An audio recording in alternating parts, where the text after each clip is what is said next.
but I don't care. I fight anybody, and I fight all my entire life anybody. There's too many world champions in the sport of boxing.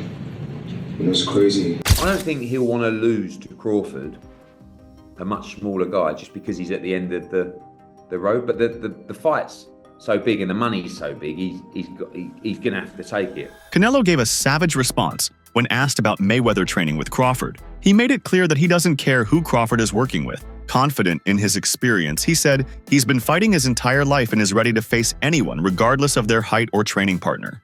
Which fight was more difficult between Mayweather or Bivol, and why?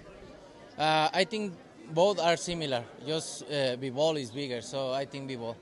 Eddie Hearn shared insight into Canelo Alvarez's mindset heading into the upcoming fight with Terence Crawford. According to him, Canelo is determined not to lose against someone who comes from a lighter division. Hearn emphasized that while Canelo's pride is on the line, the financial incentives also play a major role. The size difference between the two may work in Canelo's favor, but Hearn noted that Canelo isn't taking the fight lightly. Instead, he's pushing himself hard because he understands how damaging a loss to a smaller opponent would be for his legacy. I don't think he'll want to lose to Crawford, a much smaller guy, just because he's at the end of the road. But the fight's so big and the money's so big, he's going to have to take it. I bet he retires after that fight. No, really? Yeah. Why would you carry on? Like, you fight Crawford. Who else is there for Canelo Alvarez to fight? David Benavidez. Yeah, but he's just not going to, like, the size of Benavidez. Now, is Benavidez going to come back to 68? I don't know. Like, again, the same thing. I don't think Canelo would want to lose to Benavidez because he's not the fighter he was. Do you know what I mean? Like, there's a lot of pride for those guys. So he's made a huge amount of money. I don't know. Look, maybe it was just fighting in Saudi, the negative opponent, all this kind of stuff. But I was sitting next to Bud for the whole fight, and I was thinking, I think you'll probably beat him. You know, wow. Don't get me wrong. It's a very tough fight for both. Great fight. But the movement of Terence Crawford and the ring IQ, and he looks like, in my opinion, the younger, fresher fighter, even though they're both, 36 and 38? It's amazing. I know I don't have much time left with you, Eddie. I just wanted to just quick follow-up on that. When you were watching the fight with Bud, what was he telling you when he was watching it round by round by round? We had the fight very close. Mm-hmm. Floyd Mayweather has thrown his full support behind Terence Crawford by helping him prepare for the highly upcoming showdown with Canelo. In the training sessions, Floyd appeared genuinely impressed by Crawford's discipline and attention to detail. He didn't hesitate to label him the best boxer in the world right now. Their dynamic during training suggests strong mutual respect and a belief from Floyd that Crawford has what it takes to pull off something extraordinary against the bigger fighter. Mayweather's endorsement isn't casual. It's a loud signal of faith in Crawford's ability. Right now, in your opinion, who's the best fighter in the world? We can put Tank up there in the top 10 in pound for pound. He has to be somewhere in pound for pound. And Canelo done something that is amazing when Canelo was able to go to light heavyweight and become light heavyweight champion. Something that I didn't even see him going up that heavy, and he did that. So, but as of right now, I have to put Terence Crawford as number one. Floyd didn't hold back when speaking about Canelo's abilities. He downplayed the difficulty of beating him, suggesting that Canelo lacks the complexity or unpredictability that elite fighters bring to the table. Floyd's past experience in the ring with Canelo gives weight to his claim, as he made it clear that he didn't find the Mexican star particularly challenging to defeat. His remarks may appear harsh, but they reflect how confidently he views Crawford's chances in the upcoming fight. It's really that they don't want. It's not that they don't want to see Tank win because they feel like it's beating me because I dominated the fight game for so long. But these same writers out here, they praise Canelo. He can pick and choose who he want to fight. And I'm gonna tell y'all the truth about Canelo. Motherfucker, easy, man. Cakewalk, easy. Y'all sitting up here, y'all praising this dude. This dude was nothing. I was almost 40 years old when I cooked this dude. Easy. Canelo's a hell of a fighter. There's a lot of great Mexican fighters. That's not for me to rate fighters. I just take my hat off to so many fighters that paved the way, for me to be where I'm at, just, throughout life.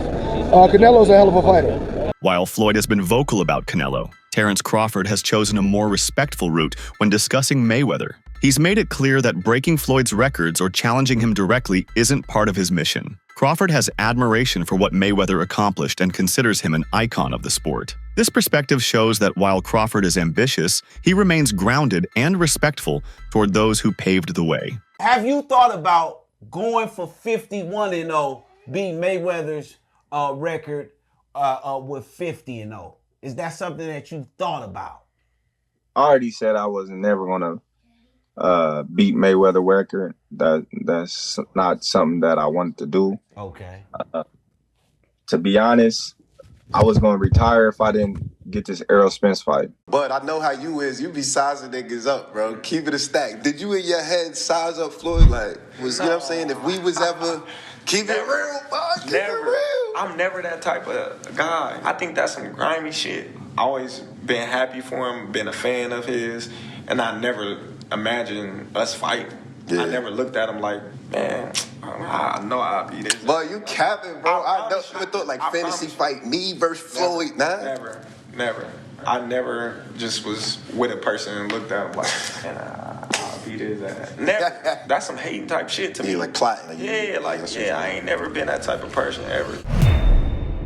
Trainer Stephen Edwards weighed in on how Crawford might find success against Canelo. He pointed out that Crawford's high boxing IQ and ability to make adjustments during the later rounds are some of his strongest tools. According to Edwards, while Canelo may have size and power, Crawford's ability to stay sharp and read opponents as the fight progresses could be the deciding factor. The trainer praised Crawford's style as one that grows more effective over time, which might catch Canelo off guard if the fight goes the distance. Explain how he adjusts to everything. We can just adjust to anything in the fight. He's a great fighter. Do you feel like he's got any advantages early over Canelo? Sure. Better stamina, better conditioning,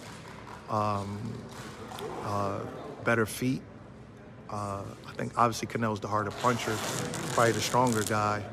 But I think he has more dexterity, more agility. He's going to be better in the later rounds. He's a little taller, his arms are longer. I think he got a lot of advantages.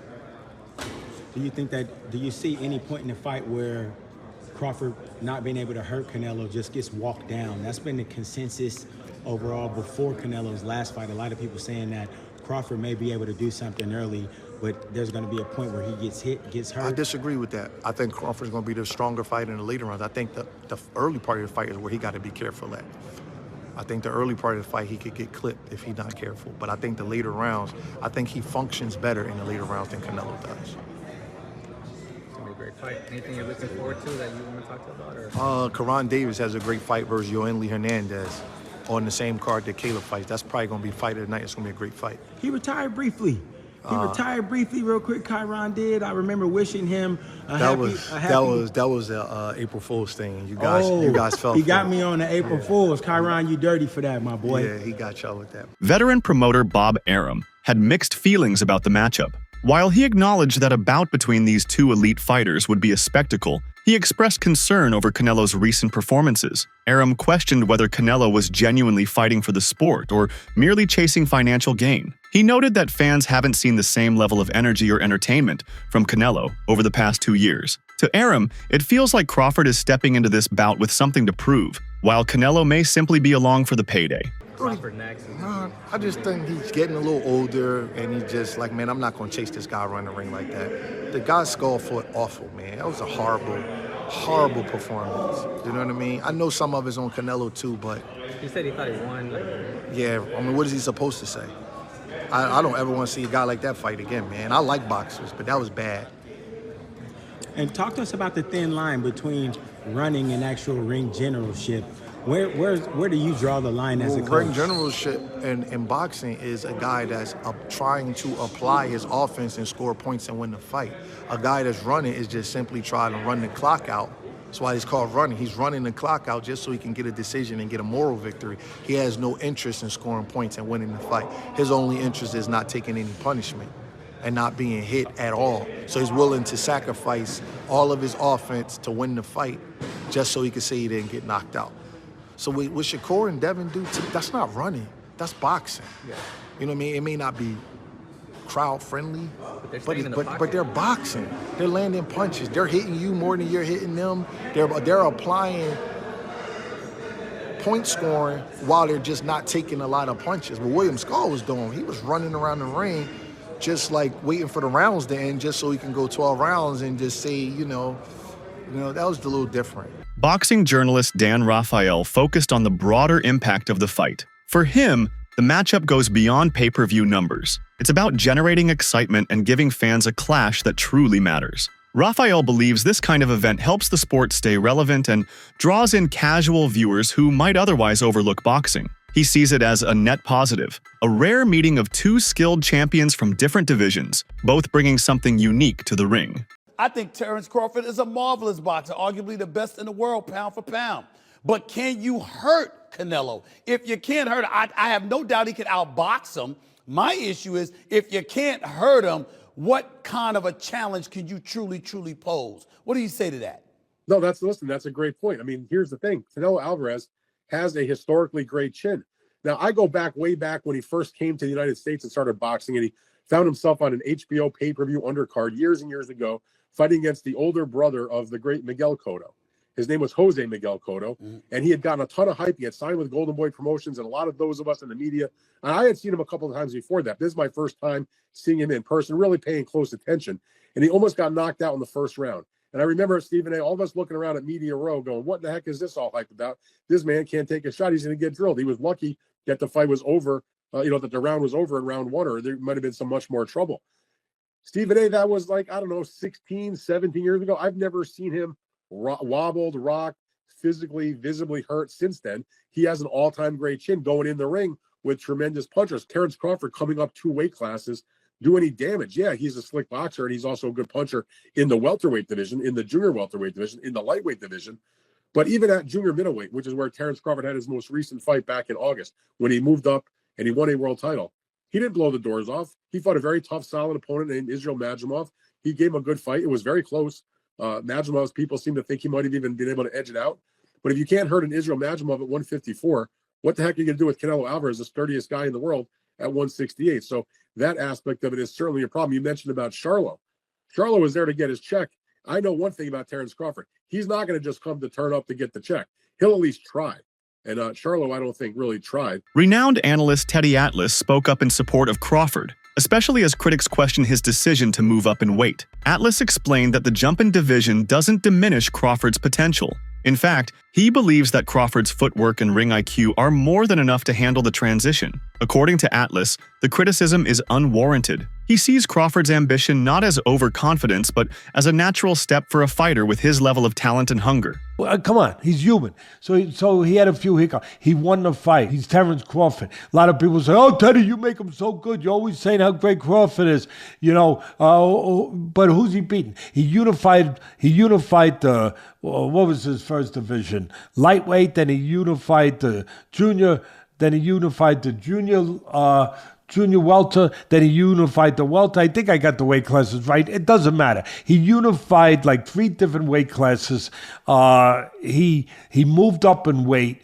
Guys are tired of me saying it. I look at him. Look, Canelo's special too. I get it. And he's bigger. I get that too. And everyone's going to say, well, after Madrimov fight again, had a couple hiccups. Now he's stepping up another weight class. Now he's got to fight Canelo, who's even bigger, stronger, better puncher, a unified champion that he's been, all of that stuff. He's not going to be able to handle it. I asked this question. See, I go to the other side. I say, okay, yeah, can Canelo handle the smaller guy who's going to be faster, who's going to be slicker, who's going to be better defensively, who's going to have better legs, who's going to be able sometimes Canelo at this point in his career can slow down a little bit. They're both getting older. I get it. Rather than making excuses or playing the underdog card, Crawford has met concerns about size and strength with a calm and focused mindset. He acknowledges the risks, but he doesn't dwell on them. Instead, he views this fight as a chance to show what he's really capable of. Crawford doesn't approach it as just a test of physical strength, but as a mental and technical challenge. He wants to leave no doubt that he can dominate even outside his natural weight class. Floyd also offered perspective by revisiting his own fight with Canelo. He recalled that he entered the ring at a lighter weight, yet he managed to control the bout with ease. That performance was a clear example of how strategy can neutralize brute force. His victory was less about size and more about understanding timing, distance, and defense. Floyd's story serves as a reminder that ring intelligence can overpower physical disadvantages if used correctly. After Canelo made the weight, it wasn't like it was a certain clause to where he couldn't gain weight. So after he weighed 152 or 152 and a half, I think he came in like 168 or close to 170. And actually I came in at probably like I probably came in at 151 and 152. Gotcha. But Roy Jones is one hell of a fighter. You know, I can't get on here and hate on his skills and knock his skills.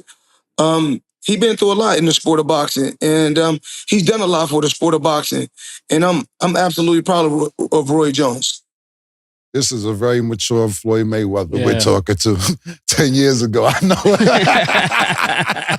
Yeah, that's why I'm quiet. You mean 20 years ago? Yeah, I know what would have been said. I had a different set of questions.